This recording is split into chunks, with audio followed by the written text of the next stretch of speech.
Assalamualaikum warahmatullahi wabarakatuh. Izin memperkenalkan diri, nama saya Nici Putra Pratama, NPM 2478257. Jadi kali ini saya ingin membuat video hands-on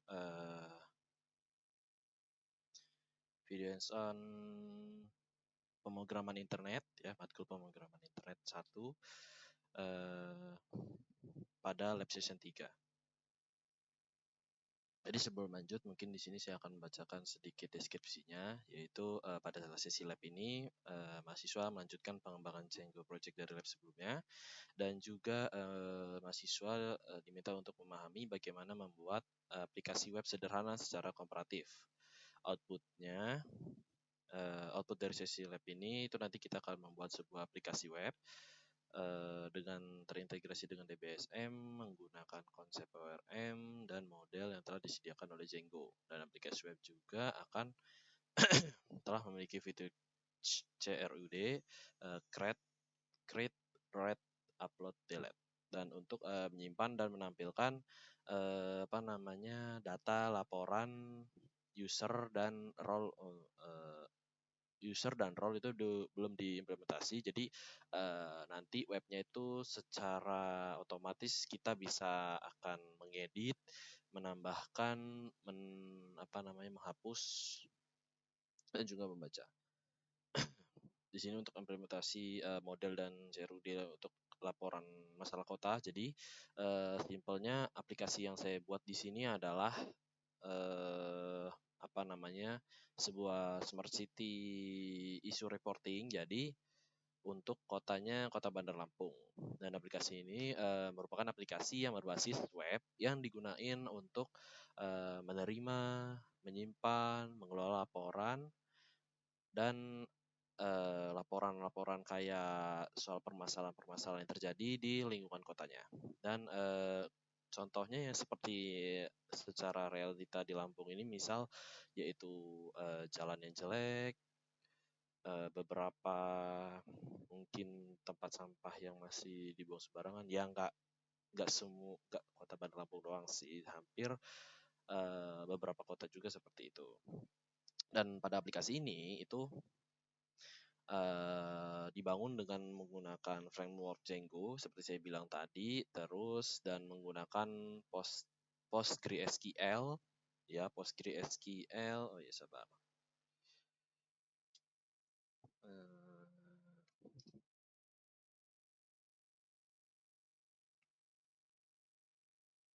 Sabar ya. Saya buka PostgreSQL ya dulu. Nah, ini. Mungkin sambil nunggu kita lanjut aja. Dan pada PostgreSQL itu cuma sebagai database untuk menyimpan data laporan.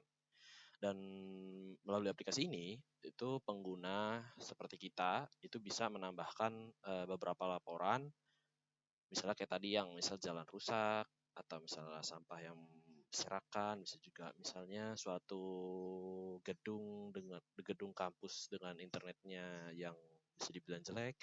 Terus juga kita bisa melihat daftar laporan tersebut dan bisa mengubah laporan tersebut, dan juga yang terakhir menghapus laporan tersebut seperti konsepnya tadi CRUD. Terus apa lagi nih? Udah buka belum? Belum ya. Ini kita lanjut aja.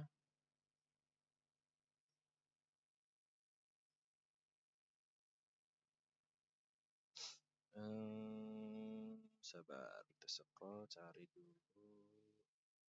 Nah, ini untuk list video hands-on apa yang harus disiapkan. Misalnya tadi deskripsi aplikasi, saya sudah menyebutkan tadi ya untuk deskripsi aplikasinya, kotanya dan lain-lain. Terus juga sekarang kita masuk ke yang nomor 2, yaitu penjelasan struktur model yang digunakan. Ada model apa aja.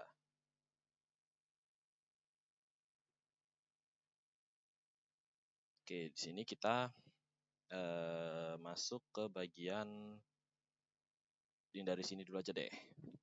Kita masuk ke bagian yang setting. Setting.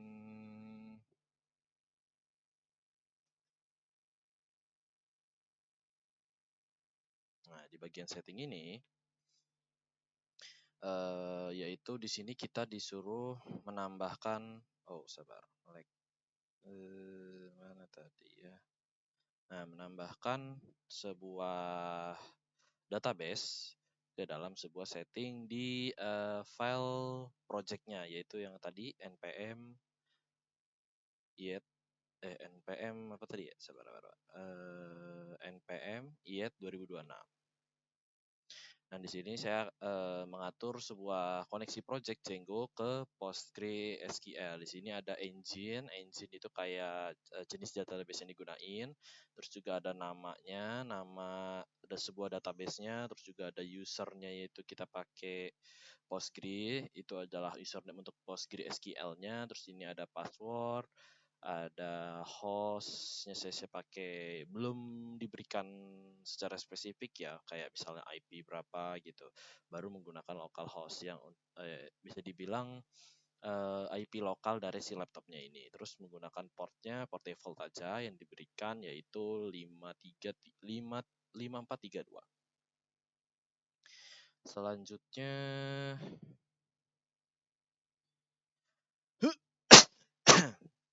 kita masuk ke model laporan reportnya dalam model .py. Mana ya, sabar. Models .py, main app. Nah, di sini ada kelas report yang direpresentasikan sebagai tabel laporan pada database-nya. Jadi setiap data itu, laporan itu yang yang ditambahkan untuk user itu akan disimpan sebagai satu record pada tabel ini. Terus field-fieldnya di sini ada title ya. Title ini tuh digunakan untuk nyimpen judul laporannya. Saya di sini menggunakan sebuah chart file karena datanya itu disimpan berupa teks-teks pendek. Terus juga di sini saya maksimal panjangnya adalah 200 karakter atau 200 kata ya. Selanjutnya ada kategori. Kategori di sini saya digunakan untuk menyimpan kategori masalahnya. Misal kayak tadi jalan rusak, wifi yang nge-lag, sampah yang berserakan, dan juga misal tadi yang kerusakan pada misalnya fasilitas umum dan lain-lain. Di sini sama menggunakan char file, dan untuk match length-nya saya bikinnya cuman 100 karakter aja. Selanjutnya ada description. Jadi pada description sini saya menggunakannya itu untuk nyimpen deskripsi lengkap mengenai laporan. Dan saya menggunakan text field, yaitu untuk karena kan biasanya untuk isi deskripsi itu kan biasanya panjang-panjang ya, orang kayak bercerita misalnya pada kerusakan sinyalnya bagaimana bisa terjadi seperti itu dan lain-lain. Dan juga selanjutnya di sini saya menggunakan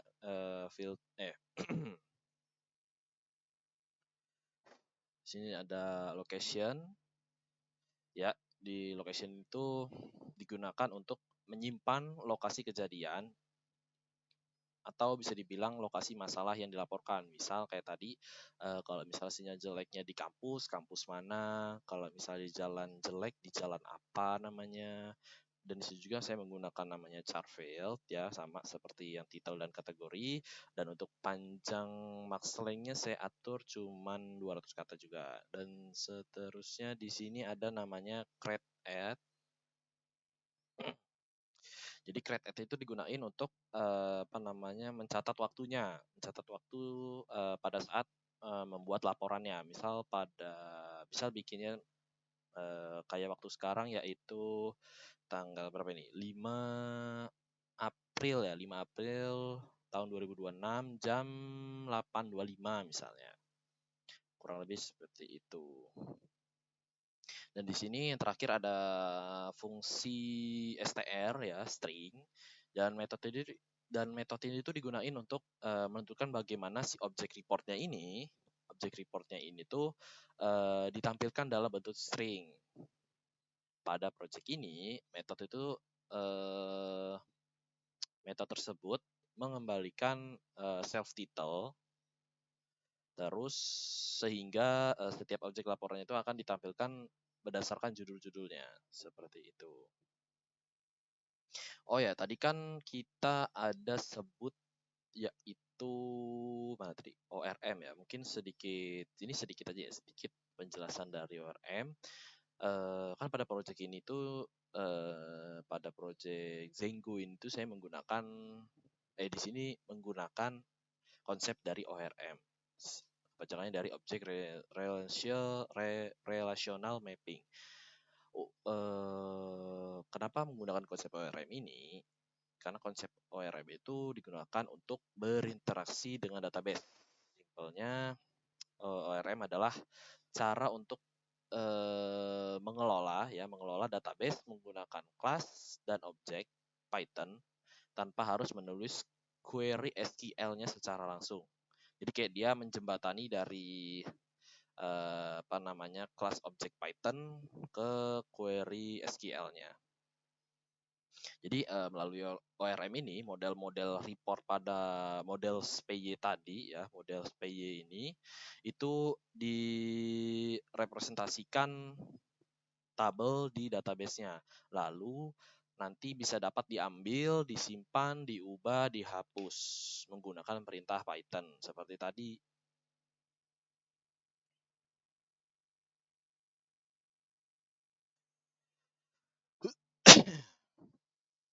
Oke, lanjut kita masuk ke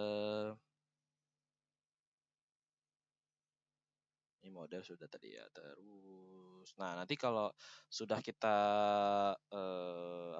membuat seperti ini, kita make migration ya. Jadi kita akan migrasikan dari kode Python yang kita buat ini ke SQL-nya seperti itu. Simpelnya. Terus selanjutnya di sini kita masuk ke mana ini? Sabar. Kita masuk ke form dulu. Form mana form? Format app. Sabar.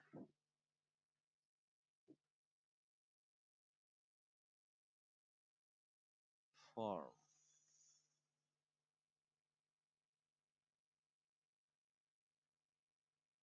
Sabar, ini kan main app.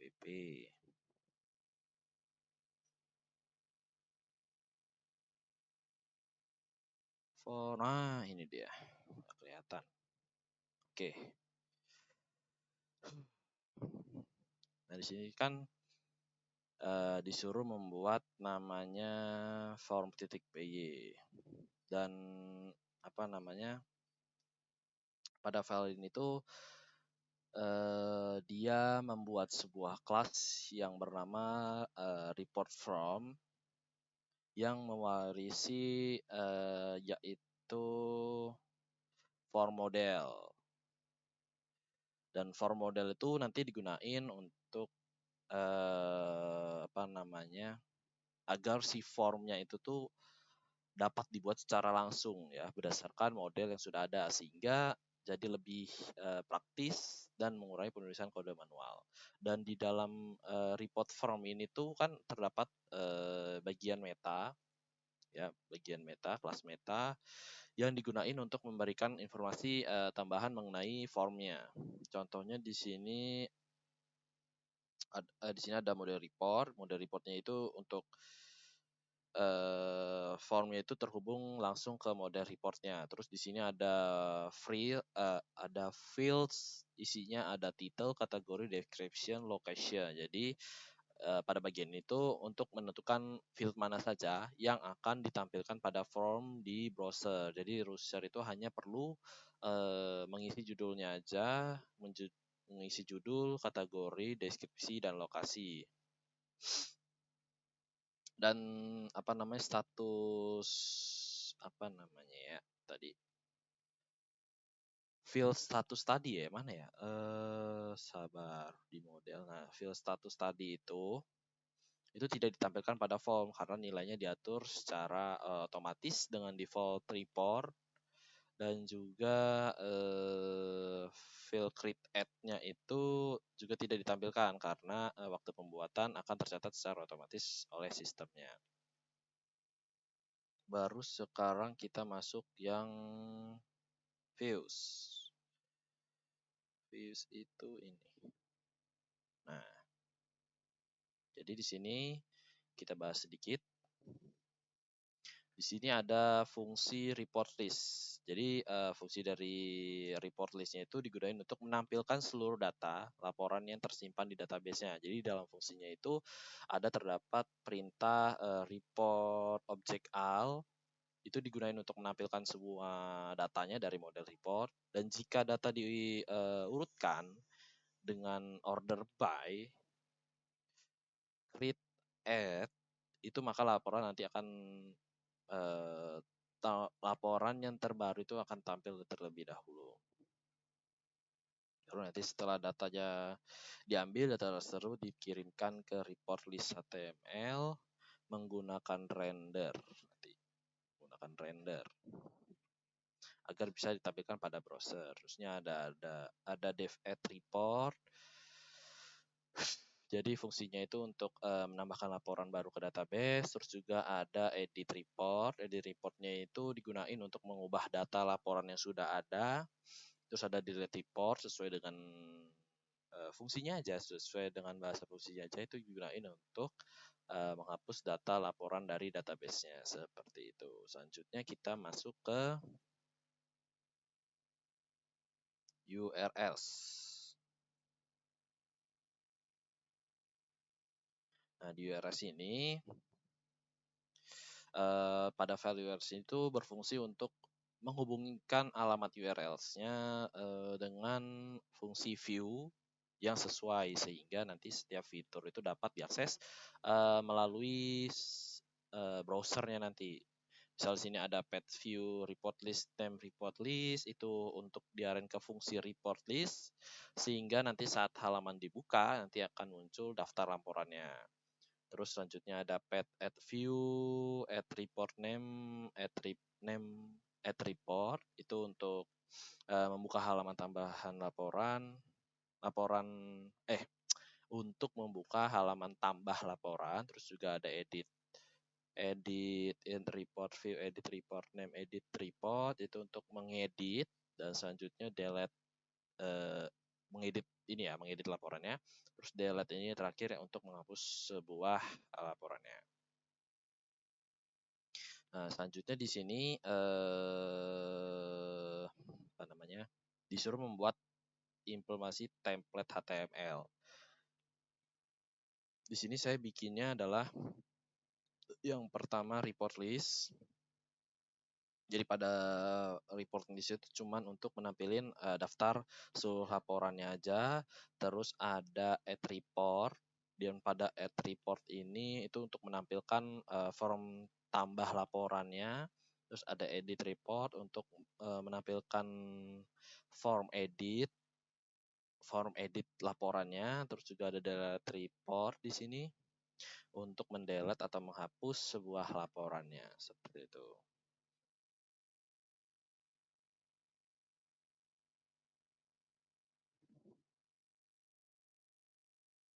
Oke, tanpa basa-basi, kan tadi udah bagaimana?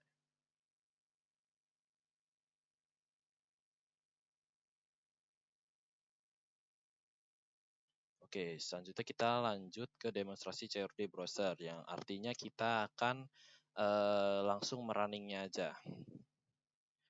Kita ke CLI, terminalnya di sini.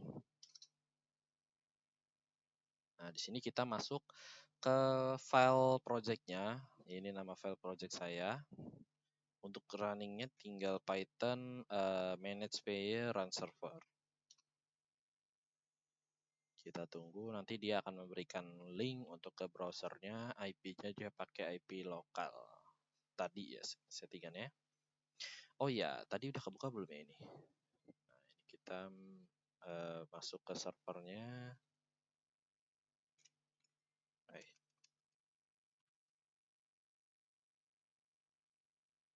Salah. Sabar. Tadi di sini.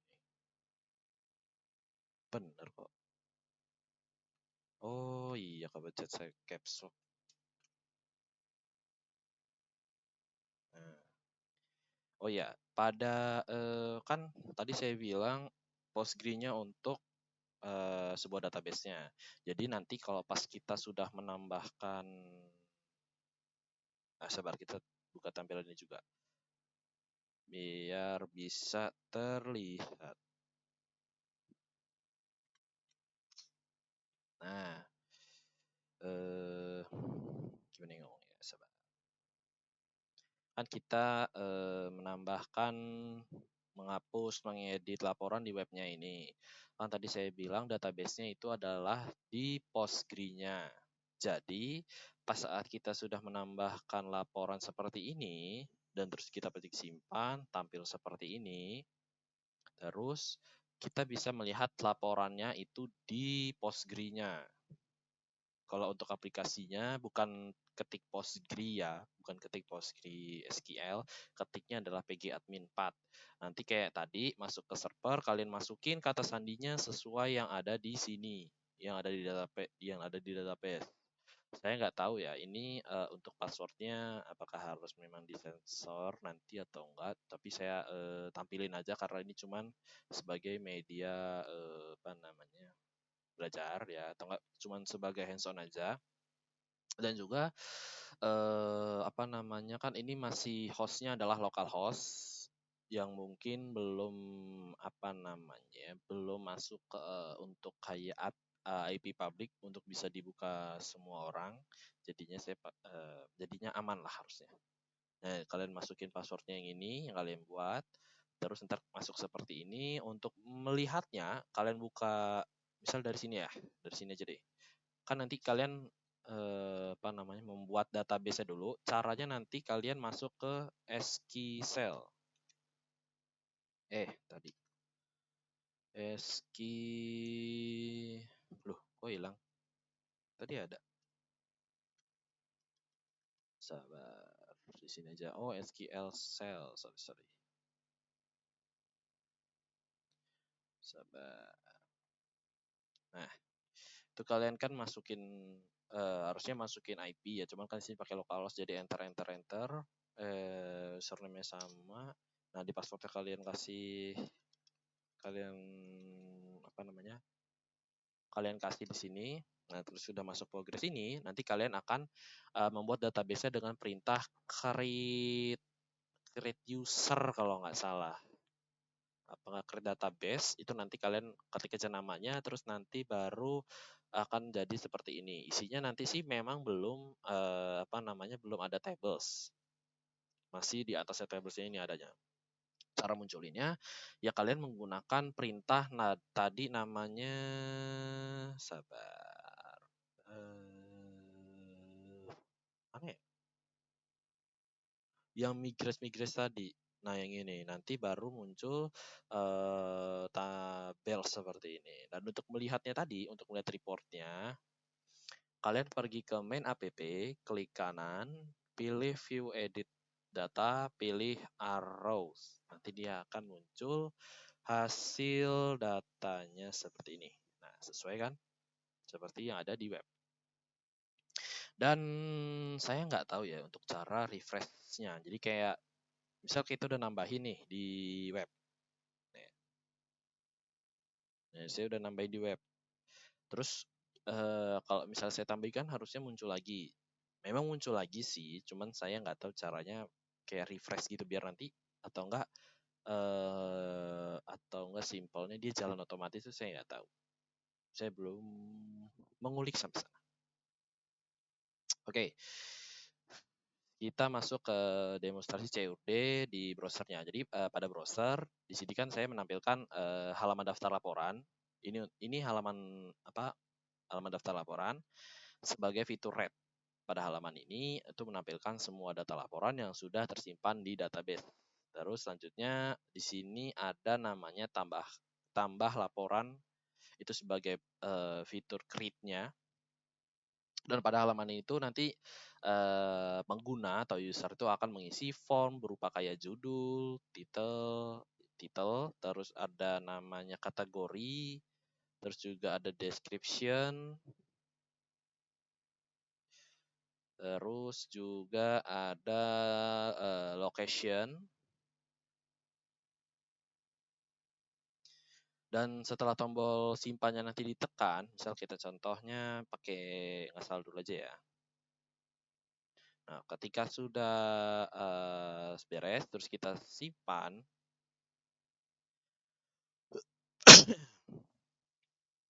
data nanti akan diproses oleh views titik P tadi dan divalidasi oleh report form, lalu nanti disimpan ke database PostgreSQL. Nih kan ini belum muncul lagi nih. Nah, saya nggak tahu caranya untuk refreshnya. Terus kita arrow, baru dia nongol lagi.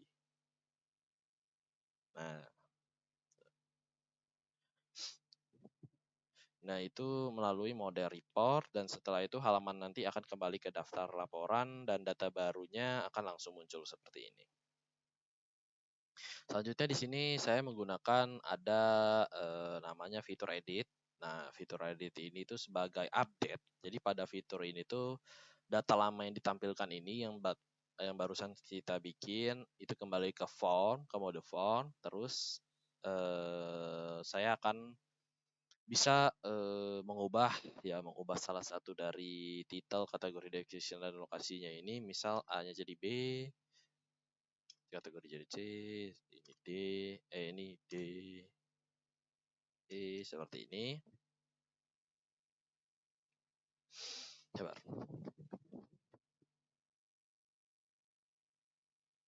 Dan perubahan itu nanti akan langsung terlihat ketika saya mengklik update. Nah, seperti ini. Selanjutnya ada fitur namanya delete ya. Delete seperti ini. Jadi pada fitur delete ini ketika saya mengklik itu dia akan menampilkan halaman untuk menghapus sebuah laporannya. Dan setelah saya konfirmasi ya atau enggak, kalau di sini tulisannya ya hapus, itu data akan langsung dihapus dari database dan tidak lagi ditampilkan pada daftar laporan di webnya ini. Nah, dia sudah hilang dan kalau di di sininya dia juga akan hilang.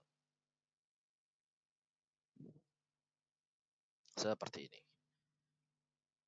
Dan begitulah kalau misalnya seluruh operasi CRUD-nya itu pada aplikasi itu sudah berjalan dengan baik dan datanya memang berhasil tersimpan ke database melalui form dan muncul pada browser dan juga PostgreSQL ya. Selanjutnya apa?